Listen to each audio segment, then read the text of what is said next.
Hi folks, welcome to RJA Impact. Today we're going to be talking about Ponzi schemes.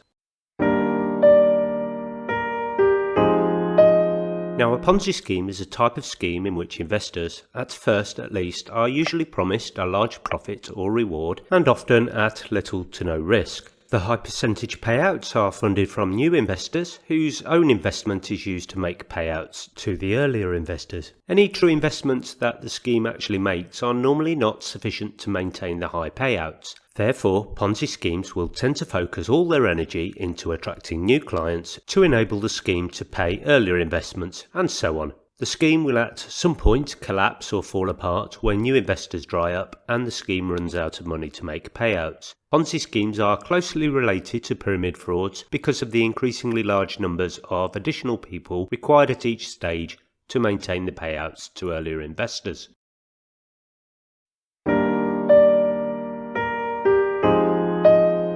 The term Ponzi scheme as we know it today was named after a fraudster called Charles Ponzi and dates back to 1919. However, pyramid schemes, which can be similar to Ponzi schemes, can be dated back to at least the mid-1800s. A couple of famous examples, for example, were perpetrated in the 1860s and 1880s by Adele Spitzer in Germany and Sarah Howe in the United States, and the latter scheme was called the Lady's Deposit. The Ponzi scheme has also appeared in novels, in particular Charles Dickens' 1844 novel Martin Chuzzlewit and his 1857 novel Little Dorrit. Both feature such a scheme.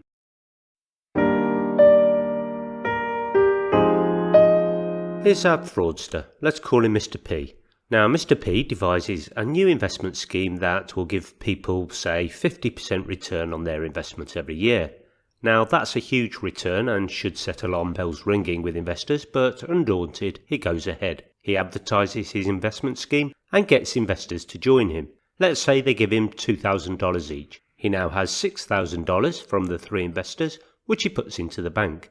At the end of the year, one investor takes their investment out, which is $2,000, plus their 50% return of $1,000, which is $3,000 in total. And the company now has $3,000 left in the bank. He tells the other investors they now have $3,000 each value in their investment, and all investors are so impressed that the news travels and another 3 people invest, who also all invest $2,000 each.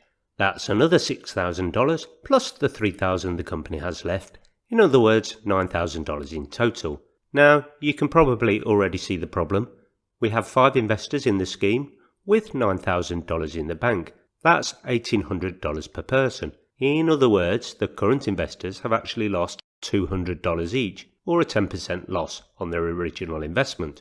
They don't know this, of course, as they're being told their investments are performing just as advertised. And the reality is actually going to be worse for them, as the company will have running and management expenses, all of which will come out of the investors' pot one way or another. Now, if everybody decided to take their money out, then the company wouldn't have enough to make the payouts, and so the only way to gain more cash is to recruit more members. Now, Ponzi scheme can persist like this for some time before they collapse, as long as enough people stay in the scheme so that it can always pay out the few investors that leave.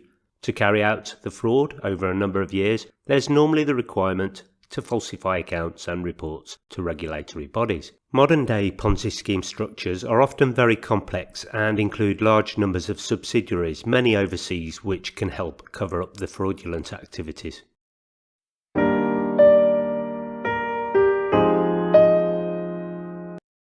Charles Ponzi's original scheme in 1919 was focused on the US Postal Service. Now, the Postal Service at that time had developed international reply coupons, IRCs, that allowed a sender to pre-purchase postage with coupons and then include them in their correspondence.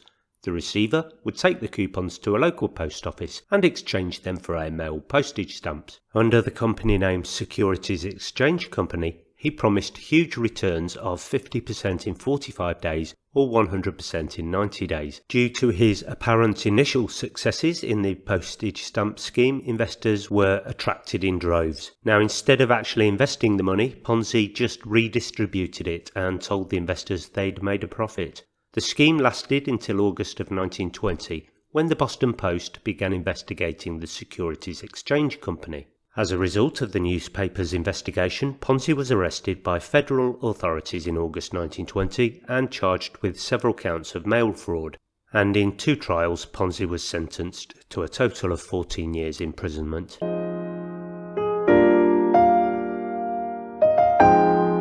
Let's look at some of the top Ponzi schemes ever perpetrated. These are our choices for the top 5, but to be honest with you, there are a huge number to choose from. Greater Ministries International. Greater Ministries International was a Christian ministry based in the United States that ran a Ponzi scheme taking over $580 million from over 18,000 people. Headed by Gerald Payne out of Florida, the ministry actually bribed church leaders around the country to attract investors to the scheme. Payne and other church elders then promised the church members double their money back in 17 months or fewer, and their schemes operated under names such as Double Your Money or the Faith Promises Program. In one of GMI's pamphlets for investors, Gerald Payne claims that none less than God woke him up one night and revealed to him the idea for his money doubling program, and they would cite biblical scriptures like Luke 6:38, "Give, and it shall be given unto you." However, nearly all the money was lost, hidden away, and stolen. Church leaders received prison sentences of up to 27 years. The group actually undertook several activities, some that could be categorized as bizarre at best. For example, they set up a newspaper. They set up a line of Greater Live herbal remedies. They set up a line of cancer treatments. "We actually pull the cancer right out of your stomach," Payne claimed. They created a supplement called Beta-1 Third Glucan to allow you to survive end times plagues. They had plans for a greater lands. Now this was an independent country, similar to the Vatican, where other governments would have no jurisdiction. In reality, Payne was cashing hundreds of checks for just under the $10,000 reporting limit, which did actually catch the eye of the IRS. When investigators traced their way into his checking account he shared with his wife Betty, it contained nearly $20 million. Now, when the Paynes were prosecuted, Gerald said that the money had been gifted, not invested, and the couple later claimed that their First Amendment rights as a church were being violated. When they were found guilty, Gerald received 27 years in prison and Betty 12.5. And aphrodisiacs. China's Wang Fengyu may top the crazy get-rich-quick schemes list as well. In 1999 he founded the Yilishen Tianxi Group, which provided farmers with a box of special ants in exchange for 10,000 won, about $1,500. Now these boxes, which were at the heart of the ant farming business, were made of cardboard with a 12-inch square plastic window and a small feeding hole framed so badly with duct tape that they looked like the work of a careless teenager with a box cutter. Now in return for their money, ant farmers were given the boxes, ants, and a list of strict instructions. The ants needed a spritz of water mixed with white sugar or honey at 9 AM and 4 PM every day. They should be fed cake and egg yolks every 3 to 5 days, and they should be kept indoors. After 74 days, the ants would be picked up and ground down, and then this would turn them into an aphrodisiac, a kidney purifier, and a general cure-all. The farmers were promised more than 30% returns, and unlike a number of other schemes who never actually create the products they claim to, Wang's aphrodisiacs were actually sold in some 80,000 pharmacies across China before the whole thing was exposed as bogus. In all, the company collected some 1.2 billion USD equivalent from ant farmers. Oh, sorry, I meant investors. Wang was sentenced to death for the fraud in 2007.